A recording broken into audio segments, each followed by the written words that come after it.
Hello, everyone. It's that time of year again. The bookmark contest for the Great Valley Bookfest is going on right now. In fact, the due date for all entries is coming up fast. So I wanted to show you where you can get an entry form online and let you know the absolute last day to turn in your bookmark masterpieces. My name is Malia, and I work for the Stockton-San Joaquin County Public Library. My friend Dana and I also want to show you some cool things you can do with crayons that will take your coloring skills to the next level. Sound good? All right, let's begin. First, you want to go to greatvalleybookfest.org and get your entry form. So here we are. Then you want to go over to Events and click on GVBF 2020 Bookmark Contest. And here we are on the Bookmark Contest page. If you look down here, you'll notice in red that the deadline has actually been extended to May 31st. Your entry forms will have a deadline of May 10th, but just know that anything turned in after the 10th until the 31st will be entered into the contest. To get your entry forms, you're going to click on the blue words over here that literally say, click here. So let's do that. And here's the actual entry form. You want to create your bookmark in the box here. Nowhere else. Only one entry per person will be accepted. And it must be your own original artwork. It should also promote literacy and reading. One winner will be selected in each of the following age groups: grades K through 2, grades 3 through 5, and grades 6 through 8. You want to get the help of an adult to fill out all of this information in full.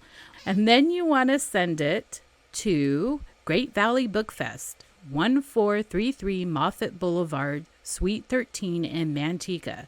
That address is on the form. If you have any questions, you can call the phone number 209-824-3080. Or you can scan your bookmark masterpiece and email your entry form to gvbookmark@greatvalleybookfest.org.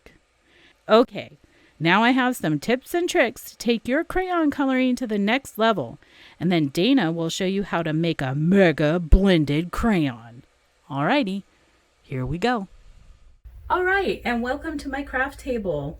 I have a few copies of the bookmark contest entry form. I'm going to save that until the very end, until I know exactly what I'm going to do. And that's why I also have a stack of scrap paper. I am going to test out colors. I'm going to test out what I want to draw, and I'm going to practice a little bit on these pieces of paper before I actually draw it on my bookmark contest official entry form.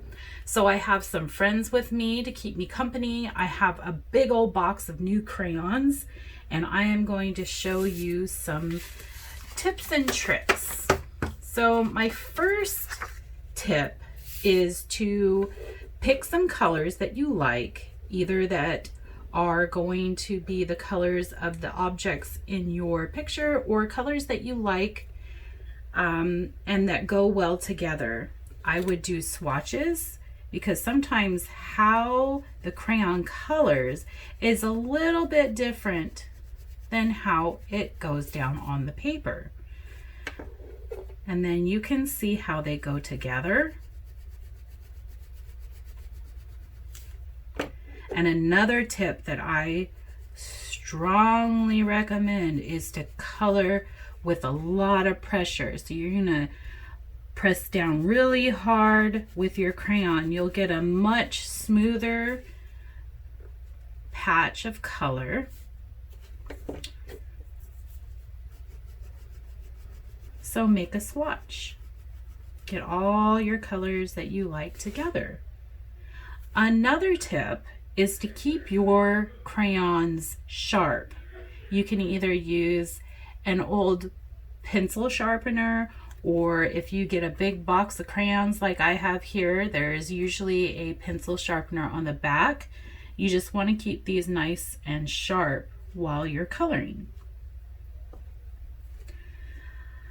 Another tip is to color in circles when you're coloring big swatches of white space. Coloring in circles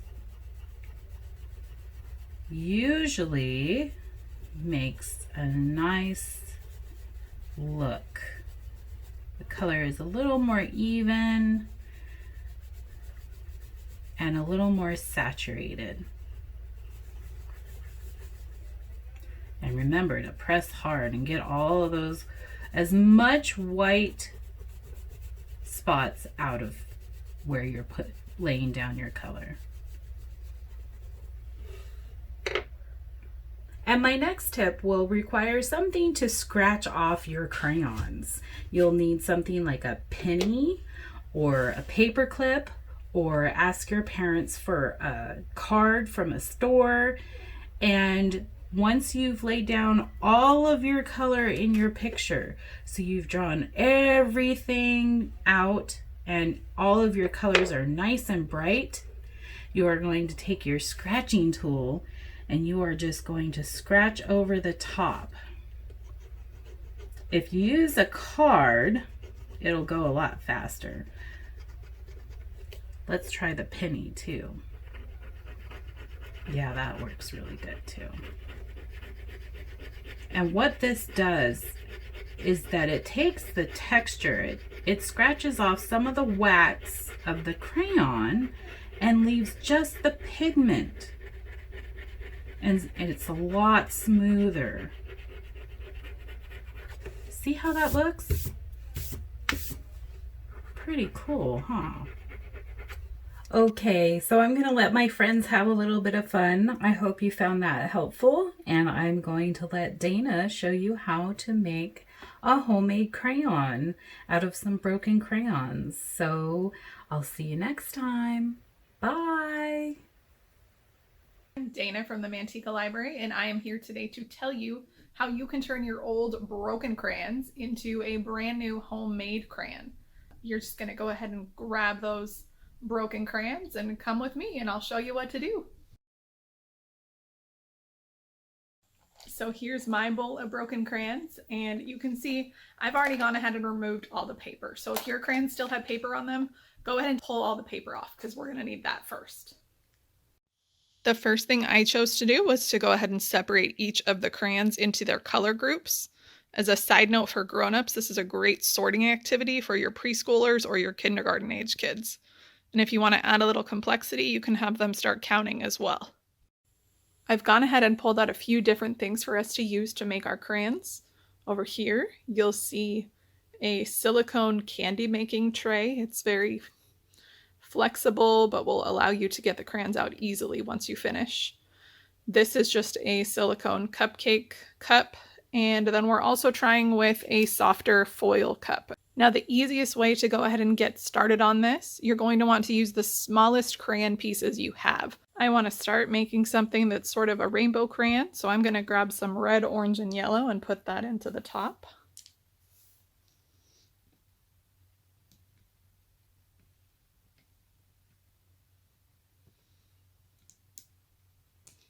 And it's okay if they go over a little bit. Actually, it's pretty much encouraged for them to come out of the pan a little bit, or your tin, or whatever it is you're using. If you're able to get something that sticks out just a little bit, you're going to end up with a more full crayon by the time it finishes melting down.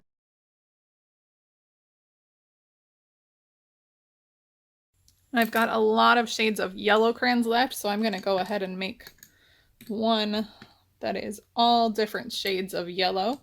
And now we did talk about the pieces being a little bit smaller, but you know, if they're not, it's going to be okay. It's just going to take a little bit longer to melt them all down so that you can use your crayons. Now when we go on to filling these cupcake liners, I'm going to go ahead and Just put in a variety of different colors. I'm not sure how it'll turn out, but that's half the fun. And I do want to try and use the smaller pieces for these, only because this is a smaller little space to work with.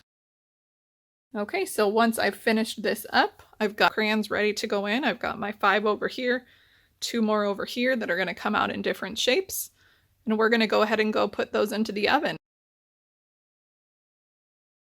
So the crayons fully melted and I've taken them out of the oven, and now we are just letting them cool.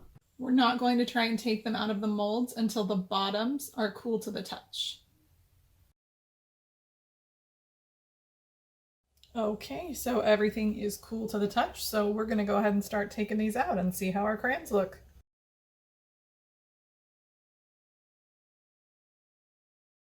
And there we go. We have all 7 of our crayons out.